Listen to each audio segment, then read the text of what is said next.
नमस्कार, स्वदेश न्यूज की खास पेशकश मध्यकाल में आपका बहुत स्वागत है। मैं हूं आपके साथ ऋषभ राय। विरासत से विकास मध्य प्रदेश में मोहन सरकार का संकल्प है। ऐसे में विरासत को सहेजते हुए प्रदेश के विकास का मध्य प्रदेश के मुख्यमंत्री डॉक्टर मोहन यादव ने मथुरा में भगवान श्री कृष्ण की जन्मस्थली गोकुल स्थित उदासीन कार्षणीय आश्रम ट्रस्ट रमण रेवती के समीप ब्रह्मांड घाट पर परिवार सहित मां यमुना के दर्शन पूजन किया।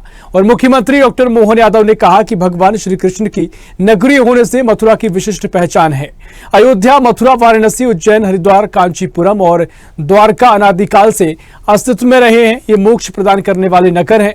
मुख्यमंत्री ने कहा कि रमण रेवती आश्रम में परम पूज्य शरणानंद जी महाराज से जन कल्याण के संकल्पों की सिद्धि के लिए आशीर्वाद लिया है। उन्होंने कहा कि सनातन संस्कृति की धारा में भगवान श्री राम और भगवान श्री कृष्ण अद्भुत चमत्कारी होकर प्रत्येक सनातनी के लिए पूजनीय और वंदनीय है। भगवान श्री राम और श्री कृष्ण के साथ सनातन संस्कृति में हर युग में हर काल और परिस्थिति सनातनी धर्मावलंबियों का विश्वास अटूट रहा है। आज भी इनकी शिक्षाएं समीचीन हैं। और मुख्यमंत्री डॉक्टर मोहन यादव ने कहा कि मध्य प्रदेश में पाठ्यक्रमों में भगवान श्री राम और श्री कृष्ण की शिक्षाओं का समावेश किया गया है। हम प्रदेश में बहुत जल्द श्री कृष्ण पाठ्य को साकार रूप प्रदान करेंगे और मध्य प्रदेश को धार्मिक पर्यटन के नए केंद्र के रूप में स्थापित करने की दिशा में एक अहम कदम होगा। इस परियोजना की संभावनाओं पर मैं मथुरा प्रवास के दौरान विद्वानों और संतों से विचार विमर्श करूंगा ताकि भविष्य में बनने वाले धार्मिक पर्यटन में उनके भावों का समावेश हो सके। यानी सीएम ने कहा कि मध्य प्रदेश से भगवान श्री कृष्ण का गहरा संबंध है। प्रदेश में जहां जहां श्री कृष्ण की लीलाएं हुई हैं, हम ऐसे प्रत्येक स्थान को तीर्थ के रूप में विकसित करेंगे और प्रदेश के आने जाने वाले मार्गों को पाथ्य के रूप में विकसित किया जाएगा। और प्रदेश के ऐसे स्थान भविष्य में धार्मिक पर्यटन का केंद्र बनेंगे और इसमें मथुरा वृंदावन के साधु संतों का भाव शामिल कर सके, यह हमारा प्रयास होगा। तो कुल मिलाकर मथुरा के साधु संतों का भाव यहां पर साकार हो सके, मध्य प्रदेश में तमाम स्थानों को विकसित किया जा सके, इस तमाम तरीके से प्रयास में मोहन सरकार जुटी हुई है। इसी पर हम चर्चा करेंगे, लेकिन क्या कुछ सीएम ने कहा है वो आपको सुनवा देते हैं। भगवान श्री कृष्ण की शिक्षा स्थली मध्य प्रदेश रही है। भगवान कृष्ण की सुदामा से दोस्ती हमारे मध्य प्रदेश में उज्जैन में नारायण नाम धाम पर हुई है। भगवान श्री कृष्ण की माता रुक्मणी के हरण के टाइम धार के पास अमजेरा में रुक्मणी के भाई से भीषण युद्ध हुआ था, जिसमें भगवान की विजय हुई थी। और भगवान श्री कृष्ण को जाना पाओ वो स्थान इंदौर के पास का, जहाँ परशुराम जी ने श्री सुदर्शन चक्र भगवान श्री कृष्ण को दिया था। अर्थात कई ऐसे ऐतिहासिक प्रसंग हमारे इतिहास में है जिसके कारण से मध्य प्रदेश से भगवान कृष्ण का संबंध आता है। तो हमारी सरकार ने तय किया था ऐसे प्रत्येक स्थान को तीर्थ बनाएंगे और भगवान के मध्य प्रदेश से आने जाने वाले मार्गों को पाथे करके विकसित करेंगे। तो स्वाभाविक रूप से हमारा भी फर्ज बनता है कि भगवान कृष्ण की जन्मस्थली मथुरा, वृंदावन, गोकुल जाकर के हमारे अपने देवता के प्रति नमन भी करें और भविष्य में ये जो हमारा धार्मिक पर्यटन का एक नया क्षेत्र बनने वाला है, उस क्षेत्र की संभावना पे वहाँ के विद्वानों से भी मिले, संत महंत ऋषिगणों से भी बात करें, ताकि भविष्य में ये जो तीर्थ बने उस तीर्थ में सबकी भावनाओं का समावेश हो सके।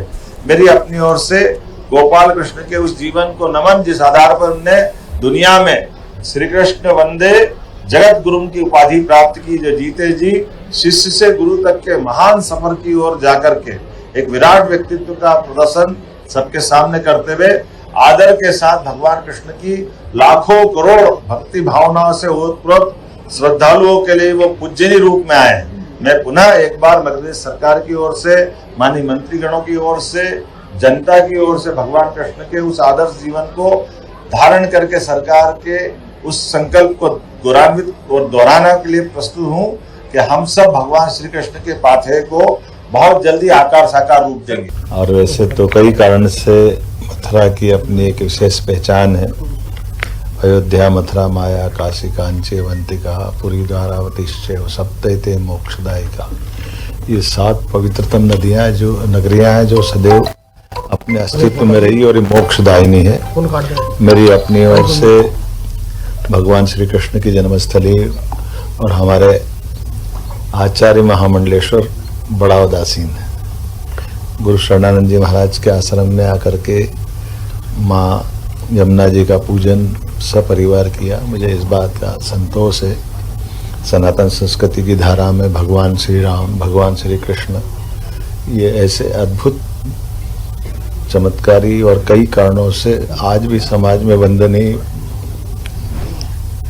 हमारे देवता हैं, जिनके कारण से हर युग में, हर काल, हर परिस्थिति में देश का विश्वास भी इनके साथ रहता है और कई कई कारणों से इनकी शिक्षाएं आज भी समीचीन है, आज भी उस उपयोगी है। मैं उम्मीद करता हूं हमने अपनी शिक्षा नीति में भी मध्य प्रदेश में भगवान राम, भगवान श्री कृष्ण की, सनातन संस्कृति की कई धाराओं का समाविष्ट किया है। और खास करके तो देव दर्शन करने का जो आनंद पोष माह में है, मकर संक्रांति का पर्व आने वाला है, ऐसे उस पूर्व संध्या पर जब हमारे कुंभ का भी स्नान होना है, उसके पहले मैं मथुरा आकर के भगवान को वंदन करना और खास करके गुरु जी के आशीर्वाद लेने आया। आगे बढ़ रहा है और मध्य प्रदेश के मुख्यमंत्री का कहना है कि विकास तो होगा ही, साथ ही विरासत से विकास को और सरकार आगे बढ़ रही है और हमारे जो ऐतिहासिक, हमारे धर्म के क्षेत्र में भी तमाम तरीके से हमारी संस्कृति है, सनातन है, उसको सहेजने का काम भी यहाँ पर मोहन सरकार द्वारा किया जा रहा है। और इसी का जिक्र लगातार मोहन मुख्यमंत्री जब करते हैं, कहीं भी यात्रा पर होते हैं, चाहे मथुरा जाते हैं, धार्मिक यात्रा पर होते हैं या विदेश भी जाते हैं, तो जरूर मध्य प्रदेश में कृष्ण पाथे का जिक्र सीएम करते हैं। इसी पर हम चर्चा करेंगे। मेहमान हमारे साथ जुड़ गए हैं, भारतीय जनता पार्टी से मीडिया पैनलिस्ट हैं वंदना त्रिपाठी। वंदना जी, बहुत स्वागत है आपका स्वदेश न्यूज में। और साथ ही जूना अखाड़ा के महामंडलेश्वर जी शैलेश आनंदगिरी महाराज जी हमारे साथ जुड़ रहे हैं। शैलेश जी, बहुत स्वागत है आपका स्वदेश न्यूज में। चर्चा की शुरुआत करूंगा, महाराज जी आपके पास ही पहले आऊंगा। जिस तरीके से मुख्यमंत्री का मथुरा प्रवास है और जब भी मथुरा सीएम जाते हैं, तो पहला मुख्यमंत्री बनने के बाद पहला प्रवास उनका है, लेकिन जहां भी सीएम जाते हैं कृष्ण पाथे का जिक्र जरूर करते हैं। सरकार ने जो योजना का जिक्र किया है, जो पहल की बात कही है महाराज जी की, मध्य प्रदेश में जहां जहां कृष्ण लीलाएं करी, जहां जहां उनका कनेक्शन मध्य प्रदेश से रहा है, उन क्षेत्रों को, उन स्थानों को तीर्थ के रूप में विकसित किया जाएगा और आने जाने वाले मार्गों को कृष्ण पाथे के रूप में विकसित किया जाएगा, ताकि आने वाले समय में तीर्थ दर्शन के लिए लोग यहां पर पहुंचे। सरकार जिस तरीके से ये पहल कर रही है, योजना बनाई गई है, आपका क्या सोचना है, धर्म के क्षेत्र में कितना बड़ा लाभ इस पूरी योजना से पहुंचेगा? सनातन के पुनर्जागरण का दौर चल रहा है निरंतर रूप से, और इस पुनर्जागरण के अंदर यदि राम पथ का ही बात हुई है, जहाँ पर बुद्ध सर्किट की बात हुई है, जहाँ पर अनेक सनातन धर्म के उत्थान की बातचीत हुई हो, वहाँ पर मोहन यादव जी के द्वारा ये जो कृष्ण पथ पाथे की जो बात की गई और निश्चय ही स्वागत अनुकरणीय है। क्योंकि देखिएगा, भगवान श्री कृष्ण के जितने भी ग्रंथ हैं, उनसे संबंधित जितना भी साहित्य है, उसके अंदर उज्जैनी, मध्य प्रदेश, इसके आसपास का क्षेत्र काफी ज्यादा उल्लेखित है। तो उस उल्लेख में एक स्पष्ट था कि हम जब पुनर्स्थापना के दौर से जाते हैं, तो हमारे जितनी स्मृतियां हैं, जितना इतिहास है, उसको पुनर्स्थापित करने के लिए हमें इस प्रकार के कदम उठाने पड़ते हैं। तो स्पष्ट है कि मुख्यमंत्री जी द्वारा उठाया गया निर्णय जो साधु संतों के लिए हर्ष का विषय है और इनको हम साधुवाद देते हैं। जी हाँ, बिल्कुल महाराज जी, जिस तरीके से तमाम तरीके की बातें अब लगातार की जा रही है, साथ ही महत्वपूर्ण बात जो मुख्यमंत्री ने कही है वहां पहुंचकर कि जो मथुरा के साधु संत हैं, इन स्थानों के जो पवित्र स्थान है, जहां पर आज भी उनका प्रभु के प्रति अटूट विश्वास लोगों का दिखाई देता है, यहाँ के साधु संतों का भाव कम से कम मध्य प्रदेश के इन स्थानों पर वो जगह रह सके, वो भाव लगातार यहाँ पर भावनाएं पहुंच सके, उसको लेकर प्रयास किया जाएगा। तो अगर आपने उनकी बात को सुना है, तो किस भाव की बात मुख्यमंत्री कर रहे हैं, आपको क्या लगता है? जी, मुझसे सवाल क्या आपने? जी महाराज जी, आपसे ही सवाल है। देखिए कि स्पष्ट है कि आज सनातन से जुड़े हुए जितने भी पहलू, उसके अंदर कहीं ना कहीं 1, 2, 3 में विगत 5 दशकों से दबाव महसूस होता आया है सनातन लोग। तुष्टिकरण की नीति के चलते हुए कई बार हिंदू सनातन धर्म के अवशेषों को भी और हमारी यादों को, स्मृतियों को भी कहीं ना कहीं दबाया जाता है। तो माननीय मुख्यमंत्री का ये जो निर्णय है कृष्ण पाथे का, ये निश्चय ही बेहद अनुकरणीय, बेहद स्वागत योग्य। आज मध्य प्रदेश की छवि माता लोक के पश्चात, सलकर चौर के देवी लोक के पश्चात यदि पुनर्स्थापित होगी, तो निश्चय ही कृष्ण पाथे के रूप में होगी। जी, हम स्वागत करते हैं बेहद मुद्दे के साथ। जी बिल्कुल महाराज जी, महत्वपूर्ण बातें आपने कही। वंदना त्रिपाठी जी, मैं आपके पास आ रहा हूँ। वंदना जी, आवाज मेरी आप सुन पा रही है? जी, आपको मिल पा रही है ऋषभ जी मेरी आवाज? जी, आपकी आवाज मैं सुन पा रहा हूँ। वंदना जी, मुख्यमंत्री का जो मथुरा प्रवास है, मुख्यमंत्री बनने के बाद पहला उनका मथुरा प्रवास है और तमाम महत्वपूर्ण बातें सीएम ने कही हैं। कृष्ण पाथे का जिक्र लगातार सीएम जहां पहुंचते हैं ऐसे स्थानों पर वो जरूर करते हैं। अब एक बार फिर हम इस पर चर्चा कर रहे हैं। मुख्यमंत्री ने जो बातें कही हैं, जो संतों के भाव, जो साधु संतों के भाव जो मथुरा के हैं वो मध्य प्रदेश आ सके, क्या कुछ मुख्यमंत्री का इसको पीछे कहना है, क्या कुछ उनकी सोच है? और मध्य प्रदेश में श्री कृष्ण पाथे का जो विकास को लेकर काम किए जा रहे हैं, कब तक धरातल पर चीजें दिखना शुरू हो जाएंगी? वंदना जी। जी ऋषभ जी नमस्कार। नमस्कार महाराज जी। देखिए ऋषभ जी, सबसे पहले तो आपने देखा माननीय मुख्यमंत्री जी का नाम स्वयं ही मोहन है और अब मोहन राज चल रहा है और आप समझ सकते हैं कि मुख्यमंत्री जी का एक विशेष लगाव भगवान श्री कृष्ण के प्रति है। सबका भगवान श्री कृष्ण के प्रति लगाव है, क्योंकि भगवान श्री कृष्ण ने ही गीता के माध्यम से हमें जीवन जीने का सार बताया। आज माननीय जिस प्रकार से अभी जो स्टेटमेंट दे रहे थे, जब जैसा कि उनका कल प्रवास हुआ है, उस विषय में मैं जरा आपको कुछ बिंदु बता देती हूँ। मुख्यमंत्री जी जो कि भगवान श्री कृष्ण के बहुत बड़े भक्त हैं और सनातन को आगे बढ़ाने वाले हमारे शुभंकर मुखिया हैं, तो उन्होंने जिस प्रकार से अपने स्टेटमेंट्स में कहा है कि कृष्ण पाथे की जो बात करी है, कृष्ण पाथे की बात हम हमेशा से करते हैं। जब से हमारे माननीय मुख्यमंत्री श्री डॉक्टर मोहन यादव जी मुख्यमंत्री के रूप में उन्होंने शपथ ली है, उन्होंने ये सुनिश्चित किया है कि जहां जहां भगवान श्री कृष्ण के मध्य प्रदेश में चरण पड़े होंगे, उन सारे स्थानों को हम कृष्ण जी की लीला स्थली के रूप में डेवलप करेंगे और कृष्ण पाथे बनाने की बात करिए। सांदीपनी आश्रम को लेकर भी बहुत मार्मिक तरीके से वो चीजों को एक्सप्लेन करते हैं। वैदिक घड़ी आपने देखा उज्जैन में जो उन्होंने शुरू करी है, तो कहीं ना कहीं सनातन परंपरा को आगे बढ़ाने वाले हमारे माननीय मुख्यमंत्री जी हैं। और जिस तरह से सिंहस्थ मेला आगे चलकर मध्य प्रदेश में लगने वाला है, तो माननीय मुख्यमंत्री जी का एक ये भी कोशिश थी कि साधु संतों से वो आपस में करें, क्योंकि हमारे जितने भी हमारे सिंहस्थ का जब कुंभ लगेगा, जितने भी हमारे देश के बड़े साधु संत हैं वो सब उसमें पधारेंगे। और कहीं ना कहीं मुझे लगता है कि मुख्यमंत्री जी की जो एक भावना है वो बड़ी प्योर है। देखिए मुख्यमंत्री जी, मैंने कहा ना कि उनका नाम ही मोहन है और बड़ी प्योरिटी के साथ वो काम कर रहे हैं। उन्होंने जब से सीएम बने हैं, उन्होंने बार बार तीर्थ स्थलों के जीर्णोद्धार की बात करी है, उनकी डेवलपमेंट की बात करी है, अलग अलग प्रकार के जितने भी आश्रम है, कृष्ण जी के आश्रम है, अलग अलग स्थान है, गीता भवन की बात करी है, गीता जयंती मनाई गई है, बच्चों को के सिलेबस में श्री राम और श्री कृष्ण की शिक्षाओं को पाठ्यक्रम में जोड़ने की भी एक बात करी है। तो देखिए कहीं ना कहीं मुझे लगता है जब कांग्रेस पार्टी की बात होती है तो कांग्रेस पार्टी कोशिश कर, जब इस तरह की बातें सुनती है तो कांग्रेस पार्टी को बड़ी मिर्ची लगती है। उसका कारण ये है कि कांग्रेस पार्टी सदा तुष्टीकरण की राजनीति करती आई है, लेकिन जब हम भारतीय जनता पार्टी की बात करेंगे तो भारतीय जनता पार्टी सबका साथ सबका विकास वाली पार्टी है। अगर भगवान श्री कृष्ण और श्री राम के जो जीवन के बारे में अगर बच्चों को पढ़ाना चाहते हैं, कहीं ना कहीं हम ये कोशिश कर रहे हैं कि भगवान श्री राम से वो डिसिप्लिन सीखे और भगवान श्री कृष्ण से वो स्किल्स ऑफ लाइफ सीखे कि जीवन को किस प्रकार से जिया, जिस प्रकार से उन्होंने गीता में कहा है।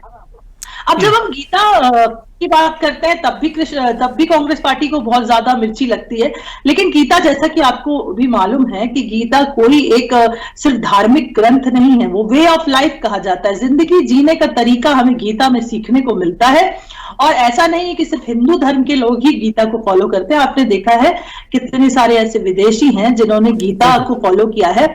आप एटम बम की जिसने डिस्कवरी करी थी, ओपेनहाइमर, उन्होंने भी कहा था कि मैं डिप्रेशन में था लेकिन गीता पढ़ने के बाद मैंने एटम बम की डिस्कवरी करी। तो कहीं ना कहीं आज विदेशी भी भगवान श्री कृष्ण की जो गीता के संदेश है उसके माध्यम से हमारे यहाँ कनेक्ट करते हैं, सनातन को फॉलो करते हैं। तो मुझे तो लगता है कि हमें सब राजनीतिक दलों को मिलकर इसे आगे बढ़ाना चाहिए, लेकिन कांग्रेस पार्टी चूंकि तुष्टीकरण और धर्म के आधार पर लोगों को बांटना, हमेशा जनता को वोट बैंक समझना, तो वो ये सब चीजें नहीं समझेगी। और देखिएगा आप जिस प्रकार से माननीय मुख्यमंत्री जी ने जो सारी बातें करी हैं उसके विरोध में कांग्रेस पार्टी अवश्य कुछ ना कुछ बोलेगी। लेकिन एक चीज मुझे समझ में नहीं आती कि अगर हम मध्य प्रदेश में श्री कृष्ण पाथे डेवलप करने की बात करते हैं या हम आके अपने टूरिस्ट स्पॉट्स, जहां रिलीजियस टूरिस्ट स्पॉट्स हैं, उनको डेवलप करने की बात करते हैं, तो इसमें कांग्रेस पार्टी को आपत्ति क्या है?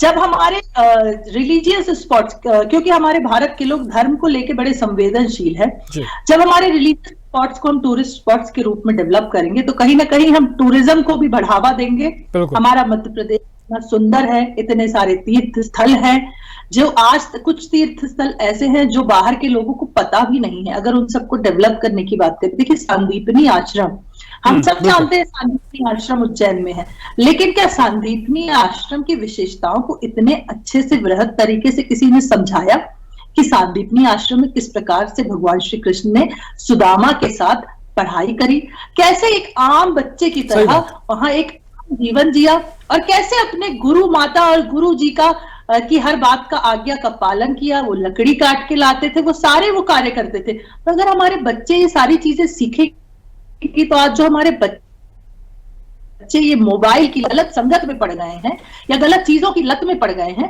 मुझे लगता है कहीं ना कहीं हमारे बच्चे हमारी जो पुरानी परंपराएं हैं, रीति नीति है, उससे अवगत होंगे। और बहुत जरूरी है, क्योंकि जिस प्रकार से आज हम सुन रहे हैं कि बच्चों में भी डिप्रेशन और इस तरह की बीमारियां आ रही हैं, तो बहुत जरूरी है कि गीता जैसी चीजें उन्हें पढ़ाई जाए, ताकि बच्चों के अंदर पॉजिटिव एनर्जी जनरेट हो, पॉजिटिव मोटिवेशन हो।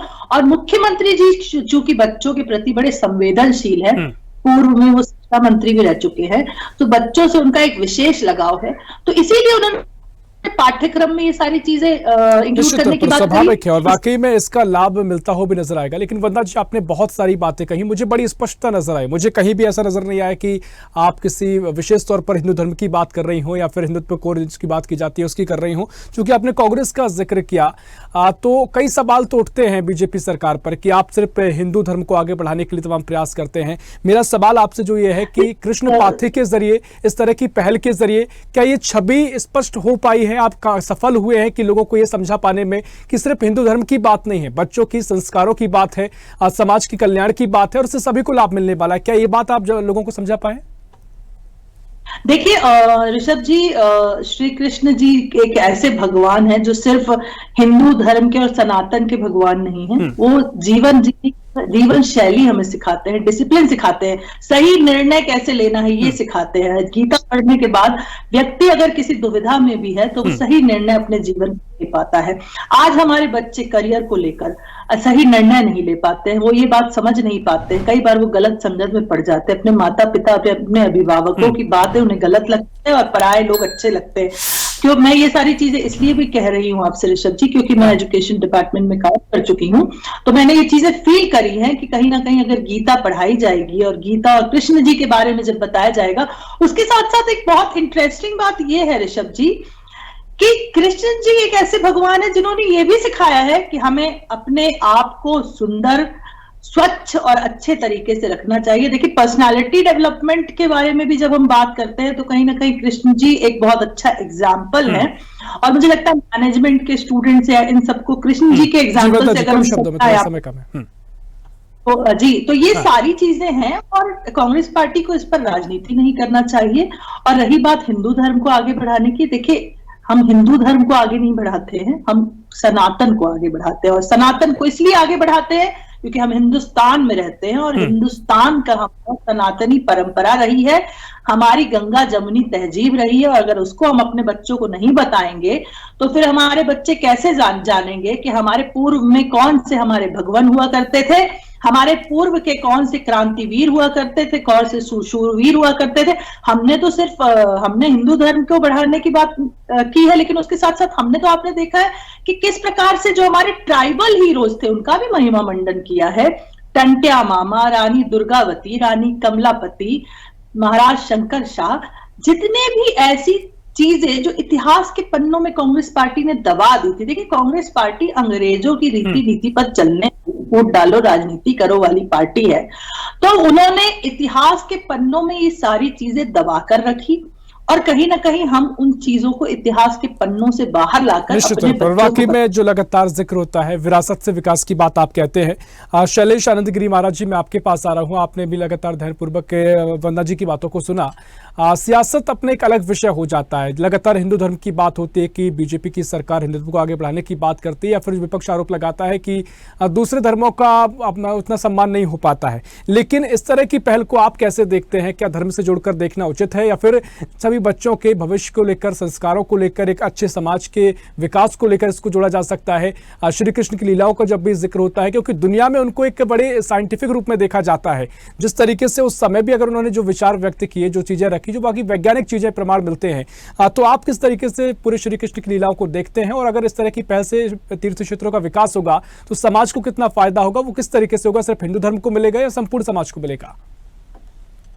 देखिए, ये स्पष्ट है कि जब हम बात करते हैं हमारे प्राचीनतम ग्रंथों की, तो जिसके अंदर गीता है वो एक मात्र आधार ऐसा देखता है विश्व के सर्वधर्मों के एक ग्रंथ के रूप में, उच्चतम ग्रंथ के रूप में, जो कि हमारे यानी कि हमारे कर्म योगी बनाने की ओर हमें ले जाती है। सिर्फ और सिर्फ धर्म के लिए, धर्म आधारित कर्म को यदि प्रोत्साहित करना है तो ऐसी स्थिति में कृष्ण के जीवन को हमें आगे प्रोत्साहित करना पड़ेगा, उन्हें आगे बढ़ाना पड़ेगा। रही बात, हम जो बात कर रहे हैं कि सनातन धर्म की जितनी भी हमारी स्थापनाएं हैं उनके वर्धन की, सब मान करके चलेंगे, तीर्थाटन और तीर्थाटन के मार्ग पे चलते हैं, तो उसके अंदर हमारा अध्ययन अध्यापन भी होता है और साथ के अंदर हमारा ध्यान मार्ग भी चलता है, हमारा आध्यात्मिक उत्थान भी होता है। और पर्यटन जब जाता है तो पर्यटन के अंदर हमारा मन का शुद्धिकरण होता है, मनोरंजन होता है। तो तीर्थाटन, देशाटन, इन तीनों के सायुज्य के साथ में जो चल रहा है हमारे भारतवर्ष के अंदर, और विशेष तौर पर मध्य प्रदेश के अंदर जो मुख्यमंत्री जी ने किया, और निश्चय ही अनुकरणीय है। मैं तो विश्वास यह करूंगा कि तीर्थाटन के क्षेत्र के बाद में देशाटन के आधार पर इसे विद्यानगरी के रूप में, जैसा कि सुदामा का अध्ययन, कृष्ण का अध्ययन यहाँ पर हुआ, और उस आधार पे मध्य प्रदेश जो है शिक्षा देने वाला है, प्रभु श्री कृष्ण को शिक्षा देने वाला क्षेत्र रहा है। तो यहाँ पर अब मुझे लगता है देशाटन का क्षेत्र यानी कि शिक्षा के आयाम भी बहुत उच्चतम स्थिति में आने वाले हैं, ये मुझे विश्वास है। हाँ बिल्कुल शैलेश जी, देखिए जिस तरीके से सांदीपनि आश्रम का जिक्र होता है और जो मुख्यमंत्री ने जिक्र किया कि मथुरा के साधु संतों के भाव यहाँ पर लाए जाएं, वो किस तरीके से आप मान रहे हैं? क्योंकि जो भावनाएं साधु संतों की वह है, मुझे लगता है मुख्यमंत्री की सोच ये है कि जो मथुरा लोग जाते हैं, जो भावनाएं फील करते हैं, महसूस करते हैं, वो मध्य प्रदेश आकर भी महसूस कर सके। तो इस तरह की पहल की बात भी मुख्यमंत्री कह रहे हैं। महाराज जी बिल्कुल सत्य। देखिए, हर काल के अंदर हर एक क्षेत्र का भूभाग का बड़ा महत्व रहता है। आज के युग के अंदर जितना बढ़ावा मथुरा वृंदावन को मिला, उतना शायद श्री कृष्ण के साहित्य के आधार पर, श्री कृष्ण के इतिहास के आधार पर, उनके आधार पर उज्जैनी को या मध्य प्रदेश को उतना नहीं मिल पाया। तो अपने आप में हर युग निर्धारित होता है, उस युग का एक पुरुष निर्धारित होता है जो उस कार्य को संपादित करता है, क्रियान्वित करता है। तो मुझे ऐसा लगता है कि श्री कृष्ण ने वैष्णव आशीर्वाद के रूप में मोहन जी को एक आशीर्वाद दिया है कि उनके हाथों से कार्य सुसंपन्न हो, और वो इसे करने जा रहे हैं। ये बात स्पष्ट है कि मध्य प्रदेश का भी जो महत्व है वो उसी स्थिति पर आगे बढ़ेगा जिस स्थिति के ऊपर अन्य क्षेत्रों का भी महत्व आगे बढ़ा है। और यह तो पक्का है कि देखिएगा, कल्कि का समय है, यह कलयुग है। कल्कि के आने के पूर्व धर्म की तरीका होगा, जो तौर तरीके होंगे उन तरीकों के अंदर ये इसे आप एक महत्वपूर्ण कदम मान के चलिएगा। ये आने वाला वक्त इसे इंगित करता है, ये बताया जाए। जी निश्चित तौर पर बेहतरीन बात आपने कही, और वाकई में जिस तरीके से आपने चीज़ों को बताया कि सकारात्मकता का भाव भी हम महसूस कर सकते हैं, और मुझे लगता है ये पहल से वाकई में सकारात्मकता आगे फैलेगी और इसका लाभ सभी को भी मिलेगा। फिलहाल समय इतना ही है। बहुत शुक्रिया करना चाहूंगा महाराज जी आपका चर्चा में शामिल होने के लिए। वंदना त्रिपाठी जी, बहुत शुक्रिया आपका इस चर्चा में शामिल होने के लिए। तो मध्य प्रदेश की मोहन सरकार लगातार विकास का जिक्र भी कर रही है, और ये विकास विरासत से विकास तक का सफर तय करने की ओर अग्रसर है। मुख्यमंत्री अब मध्य प्रदेश में श्री कृष्ण पाथे की बात कर रहे हैं और मथुरा में पहुंचे हैं। मथुरा में रहकर उन्होंने सभी साधु संतों से इसको लेकर चर्चा भी की है, और आगे भी चर्चा करेंगे कि मध्य प्रदेश में मथुरा के भावों को कैसा लेकर यहाँ भावनाओं को लाया जा सके। फिलहाल के लिए इस खास पेशकश में इतना ही। देश प्रदेश की और भी खबरों के लिए देखते रहिए स्वदेश न्यूज, सबसे पहले देश। ऐसी ही खबरों के लिए हमें लाइक करें, शेयर करें, फॉलो करें और यूट्यूब पर सब्सक्राइब करें और बेल आइकन दबाना ना भूलें। साथ ही ताजा अपडेट्स के लिए हमारी वेबसाइट स्वदेशलाइव.com पर जरूर जाएं।